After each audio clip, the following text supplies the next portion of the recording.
নমস্কাৰ খুলুমবাই তো আজি এই আমাৰ নতুনকৈ সৰকাৰ গঠন কৰা সময়ৰ আজিৰ এই অটেকিং সেৰেমনিয়েল যেটো প্ৰগ্ৰাম ইয়াত উপস্থিত হ'ব পৰা অসমৰ সন্মানীয় governor His Excellency Srijut Lakshman Prasad Acharya, Honorable Governor of Assam, আৰু আজি এই শপত গ্ৰহণ অনুষ্ঠানত আহি উপস্থিত হ'ব পৰা আমাৰ অসমৰ সন্মানীয় মুখ্যমন্ত্ৰী শ্ৰীযুত ডক্টৰ হিমন্ত বিশ্ব শৰ্মা ডাঙৰীয়া আৰু উপস্থিত আমাৰ অসমৰ সন্মানীয় কেবিনেট মন্ত্ৰীসকল আৰু উপস্থিত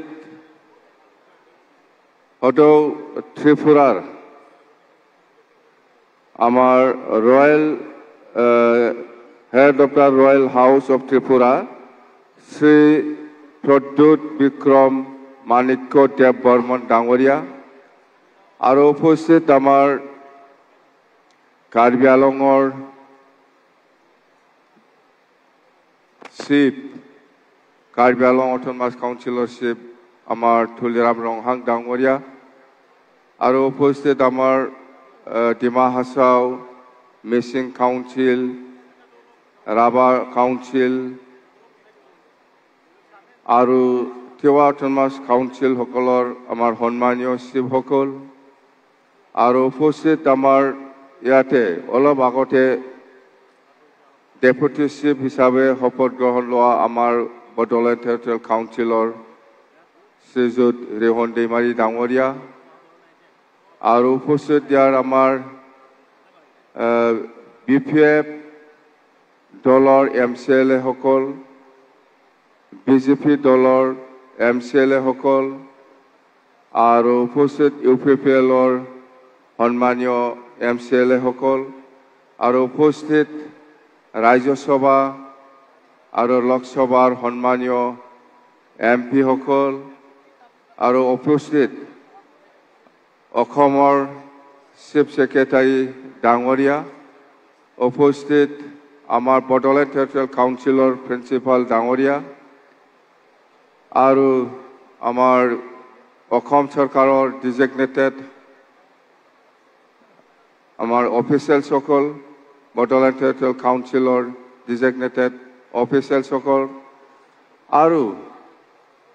BTC অঞ্চলৰ বিভিন্ন অঞ্চলৰ পৰা আহি উপস্থিত হ'ব পৰা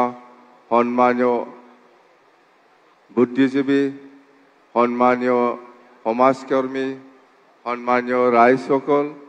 প্ৰথমতে মই আপোনাৰ সকলোকে আজি প্ৰথমবাৰ আজিৰ দিনত BTCৰ চিফ হিচাপে শপত গ্ৰহণ হ'বলৈ পাই আপোনাৰ সকলোকে মই আন্তৰিক শুভেচ্ছা আৰু অভিনন্দন যাচিছোঁ থেংক ইউ তো এতিয়া ক'ব লগা বহুত আছে আৰু কি কম বৰষুণ দি আছে এইটো বৰষুণ নহয় দেই আশীৰ্বাদ শান্তি আশীৰ্বাদত শান্তি আৰু আমি ভাবিছিলোঁ বহুত দিন হ'ল হয়তো ক'ৰবাত বহুত ময়লা চয়লা থাকিছে এইটো একদম একবাৰে চাফা খৰচা কম হ'ল আমাৰ গম পাইছে ইমান খৰচা কৰিব লগা আছিল ইয়াত ইমান চাফা চুফা এতিয়া শান্তি মাৰি শেষ চাফা হৈ গ'ল হয় না শান্তি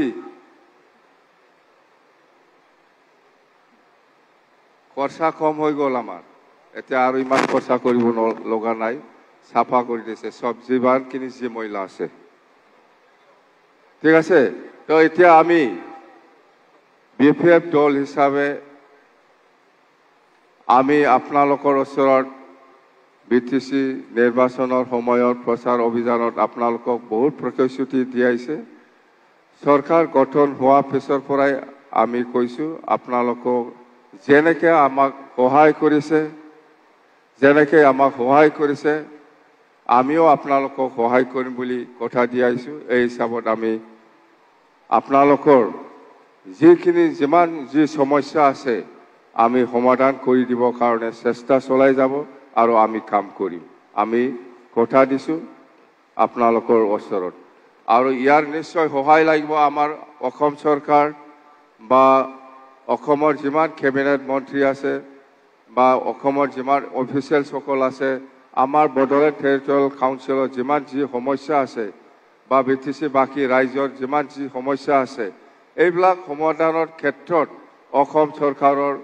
বহুত সহায়ৰ প্ৰয়োজন আছে আৰু এই সহায়টো মই পাব বুলি আশা কৰিছো নিশ্চয় আমাক সহায় কৰিব আমাৰ বিটিসি অঞ্চলত বহুত সমস্যা আছে আপোনালোকক যেনেকৈ কথা দিছে আমিও এনেকৈ কাম কৰি যাম মই আজি আপোনালোকৰ ওচৰত প্ৰতিশ্ৰুতি দিছে আপোনালোকেও আমাক সহায় কৰক আপোনালোকে যেনেকৈ বিচাৰিছে আমিও কাম কৰিব পাৰিম এইখিনি কথা কৈছো আৰু আমাৰ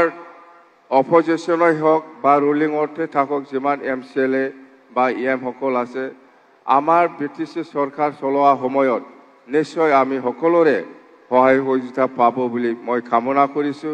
আৰু বিশেষ কৰি অসমৰ আমাৰ চিফ মিনিষ্টাৰ ডাঙৰীয়া ডক্টৰ হিমন্ত বিশ্ব শৰ্মা ডাঙৰীয়াই আমাক নিশ্চয় সহায় কৰিব বড়োলেণ্ড বাকী ৰাজ্যৰ কাৰণে যিখিনি আমি আশা কৰি পেলাই কাম কৰিবলৈ হাতত লৈছে ইয়াৰ সমাধানৰ ক্ষেত্ৰত নিশ্চয় আমাক সহায় কৰিবলৈ মই কামনা কৰিছো তো যেন হওক আজি যেটো আমাৰ অথ টেকিং চেৰিমনিয়েল প্ৰগ্ৰাম এইটো আমি খুব শান্তিপূৰ্ণভাৱে সাকসেস কৰিব পাৰিছে বুলি আমি ক'ব পাৰো আৰু আপোনালোকে ধৰি লওক এইটো আমাৰে বৰষুণ নহয় ভগৱানে আমাক আশীৰ্বাদ দিছে শান্তি দিছে ভৱিষ্যত আমি যাহাতে এই বিটিসি চলোৱা ক্ষেত্ৰত কোনো গণ্ডগোল নোহোৱাকৈ আমি যাতে শান্তিকৈ চলাই লৈ যাব পাৰে মই আৰু একবাৰ ভগৱানৰ ওচৰত ঈশ্বৰৰ ওচৰত আল্লাহৰ ওচৰত মই প্ৰাৰ্থনা জনাই মোৰ বক্তব্য ইয়াতে সামৰিছো থ্যাংক ইউ